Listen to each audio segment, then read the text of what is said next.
Awa est l'eau minérale d'une pureté exceptionnelle offerte aux habitants de la Côte d'Ivoire depuis 1980. En 1999, j'étais toujours avec une missionnaire. La missionnaire, vous la connaissez bien, c'est le pasteur Madre Suzanne. Voilà. Elle m'a dit, ma fille, parce qu'on priait régulièrement ensemble, parce qu'on travaillait ensemble, elle travaillait avec mon mari. Et très souvent, on priait ensemble. Et elle m'a dit un matin, après la prière, que tu es un navire marchand. Dans le navire marchand, on trouve tout. Dans le navire marchand, quand tu vas, même si tu as besoin de poisson, tu paies. Si tu as besoin d'habits, tu paies. Ça veut dire tout ce que tu as besoin, là, tu paies dedans. Donc toi, tu es un navire. Un navire ne doit pas rester vide. J'ai dit en bon. Donc ces trois paroles m'avaient déjà boosté. Entre-temps, le jour à la veille, les semaines à la veille de mon mariage, il y a une missionnaire encore qui m'a dit, ma fille, tu dois réussir. Donc si les péchés veulent te séduire, ne te laisse pas gagner. Il ne faut pas te comporter comme les autres personnes. Sois toujours ce que tu es et puis accomplis la volonté de Dieu dans ta vie. Voilà. Elle aussi, elle est là. Elles sont, toutes ces dames-là sont là. Elles s'appellent Coco Rose. Ses parents m'avaient déjà boosté. Il faut dire que j'avais déjà cette volonté de pouvoir donner le meilleur de moi-même, même pour le Seigneur. Pas pour être vu. Voilà, ce n'est pas dans l'esprit d'être vu, pour dire que c'est moi, ce n'est pas dans l'esprit de ça. Mais je veux être une source de bénédiction. Parce que je me dis que quand on accepte Jésus, et que Jésus a dit allez partout, faites du monde entier mes disciples, chacun doit accomplir sa part. Et on dit que je suis épouse de pasteur, je suis une éducatrice religieuse. Donc si je suis une éducatrice, il faut que j'accomplisse le travail. Parce qu'une éducatrice, c'est quelqu'un qui donne des directives. Maintenant, si tu n'as pas le savoir, qu'est-ce que tu vas enseigner aux gens?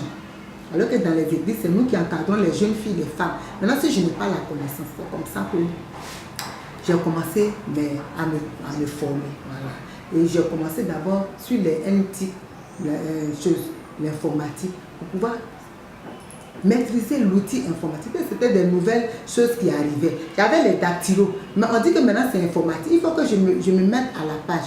C'est comme ça que j'ai commencé à payer mes cours et je fais la formation en informatique. J'ai eu au moins une attestation pour dire que oui, j'ai suivi une formation et c'est comme ça que j'ai commencé à me former, à pouvoir me cultiver en domaine de leadership, en domaine de relations d'aide, en domaine de ceci, en domaine de cela. En tant à l'église, je suis évangéliste et j'étais au ministère de l'évangélisation. Et un jour, mon père spirituel, le pasteur Aguiar Julien, il m'a appelé, a dit, Dieu lui a mis à cœur qu'il faut des femmes leaders à l'église, des femmes qu'on forme pour devenir des femmes évangélistes à l'église. Parce qu'il n'y en a pas. Il y a des femmes pasteurs, c'est vrai, mais les femmes leaders, les femmes au niveau de l'évangile, il n'y a pas ces femmes-là. Donc Dieu m'a mis à cœur que c'est toi. Mais comme toi seul, on ne peut pas te former, il faut qu'on forme un groupe de femmes. Et c'est comme ça qu'on a fait 3 ans de formation, de 2007 à 2010. 3 ans de formation ici à l'église et on est sorti et on a fait commencer à une soixantaine, 63 femmes. Mais nous qui avons fini, on était 6 pratiquement. C'est 6 qui ont tenu. Voilà, mais nous-mêmes qui avons été beaucoup plus opérationnels, c'est 3. Maintenant, bon, comme la prophétie s'adressait directement à moi, pratiquement c'est moi qui suis resté un peu plus chose, mais il y a 2 autres qui sont là aussi, les 3 qui sont là que par moment on utilise. Voilà, pour dire que cette passion de faire du bien, d'instruire ou bien d'éduquer, était déjà dans mon cœur. Maintenant, je me suis plus attelée je suis évangéliste, donc je fais les choses de Dieu, en tout cas en tant que ministère, mais ma formation même, je me suis dit que moi, comme je l'ai dit d'entrée, que je n'ai pas apprécié le fait que je n'ai pas vécu dans un couple, voilà, entre papa et maman. Je n'ai pas apprécié ça. Donc je me suis dit que plus jamais dans ma vie, je ne vais faire subir ça à mon enfant. C'est ce qui a fait que je me suis aussi beaucoup attachée dans le domaine de relations d'aide pour pouvoir aider les couples, les adolescents et parler beaucoup plus depuis quand nous parlons, je parle beaucoup de l'éducation des enfants, de l'éducation, parce que tout part de l'éducation. Si la fille est bien éduquée, elle ne va pas aller faire un enfant hors mariage. Elle ne va pas faire un enfant laissé et puis aller se marier ailleurs. Il y a tellement de conséquences derrière, il y a tellement d'inconvénients. Donc, je me suis engagée dans ça et ma passion, c'est de dire aux jeunes filles qu'elles ne doivent pas se livrer comme ça. Elles doivent attendre jusqu'au mariage. Et c'est dans ça qu'on faisait. Et puis par la grâce de Dieu, au niveau de l'église, il y a eu une association des femmes et des épouses des pasteurs qui a été créée. Et à l'époque, bon, j'étais la secrétaire, on travaillait. Et c'est en 2013, mes mamans ont voulu qu'un temps soit peu, que je puisse prendre la relève. Voilà. Donc comme ça, j'ai pris la relève et j'étais jeune. Voilà, j'étais jeune, oui, puisque la plupart des mamans qui étaient m'ont vu grandir. Voilà, j'étais jeune, mais ma jeunesse n'a pas dérangé les mamans. Vraiment, le travail n'a pas été difficile pour moi. Et toutes les fois que je sentais que c'était difficile, je me rabattais toujours sur le Seigneur. Et le Seigneur m'a ouvert l'esprit pour dire qu'il y a un lieu qu'on appelle Gethsémani. Quand les choses ne vont pas, que tu vas là-bas, tu trouves toujours la réponse. Voilà, Gethsémani pour moi c'est le lieu des prières. Et c'est dans ce lieu-là que j'ai parlé. Et quand je sentais que le travail était un peu difficile, le Seigneur a encore ouvert mon esprit. Parce qu'il y a deux personnages dans la Bible qui ont succédé à des grands hommes. Il y a Josué qui a succédé à Moïse. Et puis il y a aussi David qui a succédé à Saül. Alors, Josué, quand il a pris la place de Moïse, il a été soutenu par les anciens. Ça fait que ça lui a allégé la tâche. Moi, au début, quand j'avais pris, je me suis sentie, j'ai failli me sentir comme Josué. Mais il y a eu une atmosphère qui m'a amené à ne pas me sentir comme Josué. Voilà.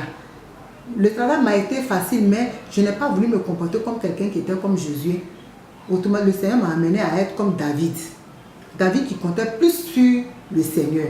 Josué, il comptait sur le Seigneur, mais il comptait sur les anciens qui étaient autour de lui. Mais moi, le Seigneur ne m'a pas amené à compter sur les anciens, mais à compter sur lui, l'Éternel, parce qu'il avait d'autres choses à faire dans ma vie. Si je veux être comme Josué, ça va me fatiguer après. Non, il m'a amené à être comme David qui disait, l'Éternel est mon berger, je ne manquerai de rien. Je lève les yeux vers les montagnes, d'où me viendra le secours. Donc je me suis attachée au Seigneur et c'est vers le Seigneur que j'ai levé les yeux. C'est comme ça que, avec l'association des époux des pasteurs, en tout cas, je n'ai pas eu de problème avec une maman, que ce soit mes aînés, comme celles qui sont de ma génération, comme celles qui sont mes petites sœurs. En tout cas, j'ai passé un bon séjour. C'était vraiment merveilleux. Et même quand je suis quittée, vraiment mes sœurs, en tout cas, elles ont senti que je suis quittée. Ça leur a fait mal. Mais pas mal dans un sens, chose, mais le fait que, bon, je suis partie. En tout cas, la séparation n'a pas été facile. Mais comme je ne me suis pas perdue, et un soir, j'étais là, à tout de 23h15, j'ai vu un appel sur mon papa m'appelle souvent. Et je bénis Dieu. Cet homme a toujours eu, ce père spirituel a eu toujours un regard bienveillant à mon endroit. En tout cas, l'église baptiste, c'est ma maison, c'est ma famille. Rien ne peut m'enlever dans cette église. En fait, quand je dis dans cette église, ce n'est pas l'église que j'adore, mais ce que l'église aussi a fait pour moi est très important, c'est ma famille. L'église m'a toujours fait du bien. Depuis que mes parents m'ont chassée, c'est l'église qui m'a prise en charge. Je me suis mariée. J'ai toujours été la fille de l'église. Et Dieu a toujours fait de grandes choses dans ma vie. Et je me suis dit que c'est dans cette église que moi je vais réussir. Voilà, on peut réussir. Tu peux être épouse de pasteur. Voilà. Souvent les gens disent, ah, l'épouse de pasteur, elle ne fait rien. Mais moi, je n'ai jamais accepté cette idée. Comment on peut dire à un être humain qui ne fait rien? Et c'est ce que je disais aux épouses des pasteurs. Je leur dis non, on ne peut pas dire à un être humain que tu ne fais rien. Il y a certaines choses, peut-être que c'est un lapsus, peut-être que c'est un abus de langage. On n'a pas dit l'épouse des pasteurs ne fait rien. Encadrer une âme, ce n'est pas une petite affaire. C'est du travail. Je n'ai prié. Ou bien faire rien là, c'est pas aller travailler dans un bureau, bien aller vendre au marché. C'est ça, on parle de faire quelque chose. Non. Encadrer une âme, dire à une jeune fille que voilà comment tu dois te comporter pour devenir comme ça. C'est du travail. Changer la vie des êtres humains, c'est le plus grand travail. Non, on ne peut pas dire à quelqu'un que tu ne fais rien. Je refuse cela et n'accepte pas cela. Donc je n'ai jamais accepté l'idée qu'elle ne fait rien. Elle fait quelque chose. Et la chose qu'elle fait, c'est d'éduquer. Éduquer, instruire, ce n'est pas une petite affaire. Tu ne vas pas dormir comme ça matin et puis tu ne sais pas lire la Bible. Tu as dit que je suis femme de pasteur, je suis éducatrice aux yeux, je dois enseigner. Non, il faut que tu comprennes. Le même Jean 3,16 là. Tu vas expliquer. Mais si tu as le réma, si tu as la connaissance, tu as le savoir de Dieu, le même Jean 3,16, ta manière même d'expliquer, ça sera différent des autres. Il faut être ordinaire, il ne faut pas être ordinaire, il ne faut pas faire ce que les autres ont fait. Voilà, donc faire au-delà de ce que le Seigneur te demande de faire. Tu dois dépasser tes limites. C'est ce que le Seigneur a dit. Donc c'est comme ça que moi je fonctionne. Et c'est comme ça que, en tout cas, tous ceux qui s'approchent de moi, moi je leur dis qu'on doit aller toujours de l'avant. Parce qu'il y a un mot, moi dans la Bible, qu'on appelle le mot avancé. Le mot avancé, c'est un mot d'action. Ce n'est pas un mot passif, c'est un mot d'action, ça doit se manifester. Et si on doit avancer, ça veut dire qu'on ne doit pas rester au même niveau. On doit aller de progrès en progrès, c'est ce que le Seigneur nous a dit.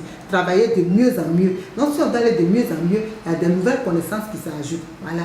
Donc je ne dois pas me comporter comme j'étais avant, sans toutefois blesser la parole de Dieu. Je dois rester dans l'obéissance. Mais les choses ont changé aujourd'hui et on doit se mettre à la page pour pouvoir toujours continuer à promouvoir l'évangile du Seigneur.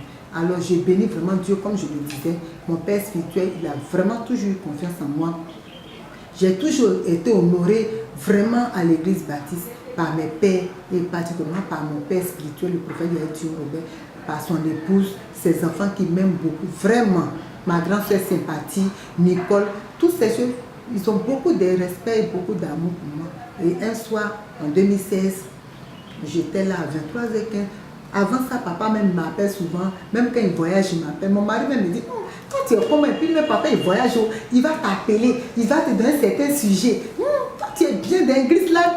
J'ai dit, mon cher, et c'est moi-même, j'essaie. Donc ça, là, tu vas me demander, j'ai dit, moi, mais si comment? Et puis même, j'ai dit, quand il voyage même, il va m'appeler, tu vas bien, bon prix pour moi, je suis ici. J'ai dit dans mon cœur, mais moi-même, je suis comment? Et puis papa, quand il m'appelle, il dit, ah, c'est papa, il dit, Donc lui-même, moi, souvent, on lui dit, toi tu es l'intouchable. Donc ce jour-là, à 23h15, mon portable a sonné. Et il dit, Colombe, parce qu'on m'appelle Colombe, ma douce Colombe, est-ce que tu es là? J'ai dit oui. Est-ce que tu continues d'annoncer l'évangile? J'ai dit oui. Parce que comme il est mon père, souvent me taquine, il dit, papa, je continue de voguer même dans les airs. Oui, j'annonce toujours la paix. Il dit, bon d'accord, demain, tu viens me voir. C'est comme ça que je suis venue. Et j'étais à son bureau, il y avait d'autres pasteurs, d'autres mamans. Il a dit que, j'ai vu que tu as travaillé avec les épouses des pasteurs. Tu es jeune, mais tu as pu vraiment gérer. J'ai senti en toi que tu as le don de gouvernance. C'est sur ces propos. Voilà. C'est pas à moi ce qu'il a dit ça devant tout le monde. Je sens que tu as le don de gouvernance, que vraiment, j'ai confiance en toi. Je voudrais que tu ailles vraiment diriger l'association des femmes, être la présidente des femmes de l'église baptiste, l'association des femmes. J'ai dit, moi, mais j'étais étonnée. C'est comme quand il a dit là, c'est comme en tout cas, une onction est descendue sur moi. J'ai dit, waouh, je ne savais même pas ce que dit. Et ma maman Joséphine, qui avait dit en 95 que vous devez relever, ce jour-là, elle était là. Elle-même, quand papa venait, elle a dit, moi-même là, je disais ça tous les jours. J'ai dit, la petite là, elle peut diriger la performance. Elle peut dire que papa, ce que tu as dit, c'est ma prière qui a été exaucée. En tout cas, j'ai reçu la bénédiction de mes parents. Et c'est comme ça, par la grâce de Dieu, ils ont fait l'investiture. Papa même qui a fait l'investiture, il a appelé vraiment toutes les femmes. L'investiture, tout ça c'était vraiment émouvant parce que tout le monde est venu. Vraiment, le Seigneur m'a tellement honoré dans cette église. Je ne sais pas quoi. Je vais donner le meilleur de moi-même pour servir le Seigneur, pour non seulement avoir la vie éternelle, mais donner le meilleur de moi-même pour cette église qui m'a mise, pour mon Père spirituel qui m'a mis à ce niveau. Parce qu'il a eu confiance en moi et j'ai béni vraiment le Seigneur. Mais tout ce que je peux dire, je vais dire que c'est avoir la crainte de Dieu. Voilà. Il faut avoir la crainte de Dieu. Il faut avoir une vie conjugale aussi bien équilibrée. Il faut respecter tout ton mari. Je ne fais rien sans que mon mari ne me dise. Même pour que je fasse mes formations, je lui ai demandé. Au moins, je lui ai parlé, dit non, attends un peu. Mais quand le temps de Dieu est arrivé, Dieu lui-même a incliné son cœur et dit, ma femme, tu peux te former. C'est comme ça que ça s'est passé. Tu peux te former, tu peux faire ceci, tu peux faire. Il dit, ah mon mari, j'ai appris telle formation. Il dit, non, tu peux aller. Tu as l'argent? Je dis oui. Tu n'as pas l'argent? Bon, d'accord, je vais te compléter. Et c'est comme ça que les choses se sont passées. Et il faut dire, quand Dieu veut t'utiliser aussi, quand Dieu veut, il dispose des gens. Même il y a des pasteurs, même ici dans ma communauté, il y a des pasteurs. Des fois, il y a une formation, il dit, bon, madame, je paie la formation pour toi, va faire. Des pasteurs de l'église baptiste, je n'ai pas dit ailleurs, des pasteurs de l'église baptiste qui disent, bon, madame, j'ai appris qu'il y a telle formation, peut-être toi, tu dois arriver loin. Tiens, je paye ça pour toi. Oui, oui, c'est comme ça. Et puis je viens dire, ah, mon mari, il dit, mais va, ce sont tes camarades. Donc, il faut dire que même tous les pasteurs de l'église baptiste, en tout cas, ils sont mes amis. J'ai de bonnes relations avec eux. Les femmes de pasteurs aussi, j'ai de bonnes relations avec eux. Et c'est comme ça que moi, le Seigneur m'a mis là. Je le dis en toute simplicité pour dire que quand tu as la crainte de Dieu, que tu vis aussi bien avec ton mari et avec tes enfants. Je n'ai pas dit que j'ai l'idéal des enfants. Je n'ai pas dit que mes enfants ne sont pas... En tout cas, je ne peux pas mettre ma main au feu pour dire qu'ils sont 100% chrétiens. Mais les valeurs morales, humaines qu'on peut donner à un homme, je leur ai impliqué ça, le respect des parents, le respect des aînés, le respect de ça. En tout cas, je leur ai montré ça. Mais aussi, je leur ai montré la voie de Dieu. Je ne leur ai pas laissé sans Dieu, je leur ai montré la voie de Dieu. Et c'est comme ça que je fonctionne. Et puis j'aime beaucoup la jeunesse. En tout cas, les jeunes filles de l'Église baptiste sont mes camarades. Parce que, comme je l'ai dit, j'insiste, on veut une race, une génération de jeunes gens qui sont nés qui sont une race pure. On ne veut plus des enfants hors mariage, ceci, cela. Surtout quand tu es déjà à l'église, c'est une bénédiction. Donc, mes messages sont concentrés sur l'éducation des enfants. Et par la grâce de Dieu même, j'ai écrit un livre qui parle de l'éducation, qui, par la grâce de Dieu, bientôt va sortir. Le thème est « Parents qui éduquent vos enfants ».